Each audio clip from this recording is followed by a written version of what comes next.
मध्य प्रदेश में करीब 8 साल पहले मृदा परीक्षण केंद्र खोले गए। किसान खेती को लाभ का धंधा बना सकें, इसके लिए मिट्टी की जांच करने की बात हुई, लेकिन ये कवायद सिर्फ दिखावा साबित हुई। कई जगह ये केंद्र बंद पड़े हुए हैं। रीवा से देखिए मृदा परीक्षण केंद्र की एक खास पड़ताल।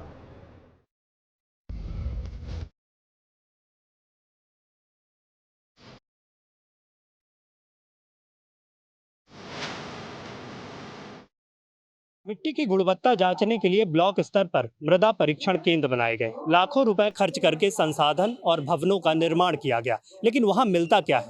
ताले मिलते हैं। आपको बताएं कि मध्य प्रदेश के नवागत जिले मैहर के भी यही हालात है। मृदा परीक्षण केंद्रों पर ताले मिलते हैं।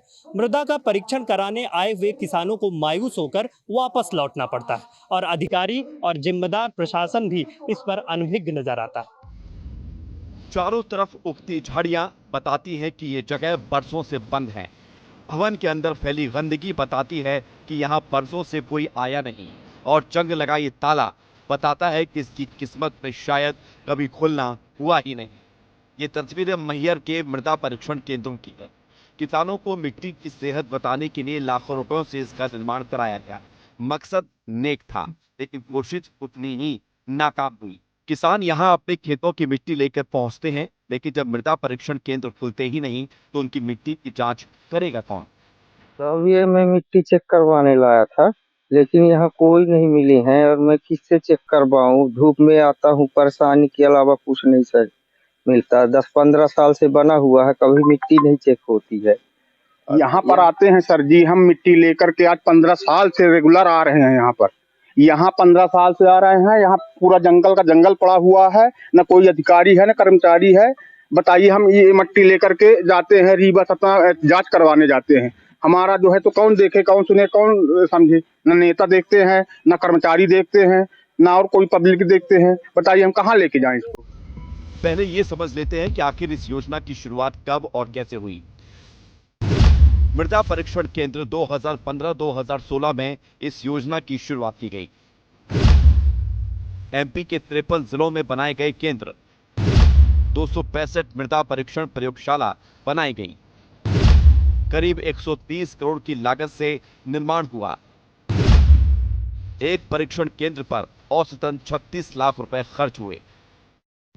अकेले मैहर ही नहीं, पूरे प्रदेश में मृदा परीक्षण केंद्रों की सेहत नासाज है। आंकड़ों पर नजर डाले तो हकीकत पानी की तरह साफ नजर आएगी।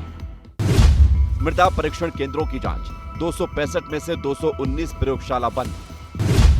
ज्यादातर भवनों में ताले डले। कई भवनों का दूसरे कामों में इस्तेमाल। कई केंद्रों में कर्मचारी ही नहीं। कई केंद्रों में संसाधनों की कमी। सरकारी मंशा और किसानों की उम्मीद दोनों धूल खाती हुई दिख रही है, जबकि ये कवायद खेती को बेहतर करने के लिए मील का पत्थर साबित हो सकती है। क्यों जरूरी है मिट्टी की जांच? मिट्टी में पोषक तत्वों का पता लगाया जा सकता है। पता लगा सकते हैं कि कितने उर्वरक की जरूरत है। मिट्टी में कौन सी फसल की पैदावार होगी। फसल की पैदावार और गुणवत्ता में सुधार हो सकता है। मिट्टी को प्रदूषित होने से बचाया जा सकता है। लागत कम करके फायदा ज्यादा ले सकते हैं। लेकिन शायद जिम्मेदारों को इस बात से कोई इत्तेफाक नहीं। ये महज उनके लिए एक योजना है। जब हमने अधिकारियों से बात की तो उन्होंने जानकारी होने से ही इनकार कर दिया और कहा कि अब जांच कर लेंगे। वो तो अभी हाल ही में निर्मित हुआ है, तो खंडर जैसी स्थिति तो नहीं है, लेकिन क्योंकि उनका उपयोग नहीं हो रहा, समुचित रूप से कोई रह नहीं रहा है, या जिन कर्मचारियों की ड्यूटी है या जिनको इसमें लगाया गया है वो लोग वहाँ पर उपस्थित नहीं है, ऐसा आप लोगों का कहना है। और यदि कोई ऐसी स्थिति है और कोई अपने कर्तव्य के प्रति लापरवाही है तो हम लोग उसका जांच और परीक्षण करेंगे। कृषि विभाग के डीडीए साहब और हम लोग कलेक्टर मैडम के मार्गदर्शन में इसको तीनों केंद्रों का निरीक्षण जल्दी हालिया 2-3 दिनों में करेंगे।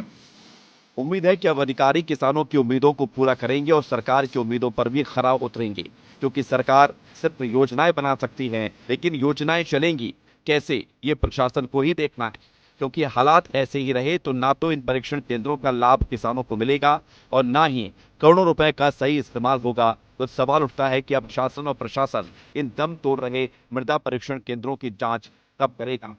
विस्तार न्यूज के लिए विवेक तिवारी की रिपोर्ट। तो देखा आपने कैसे लापरवाही के चलते मिट्टी परीक्षण केंद्र धूल खा रहे हैं।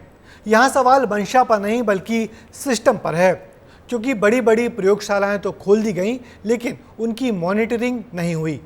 अभी भी वक्त है कि संसाधन फिर से जुटाकर इनको चालू किया जाए, ताकि किसानों को भी बेहतर खेती करने में इससे मदद मिल सके।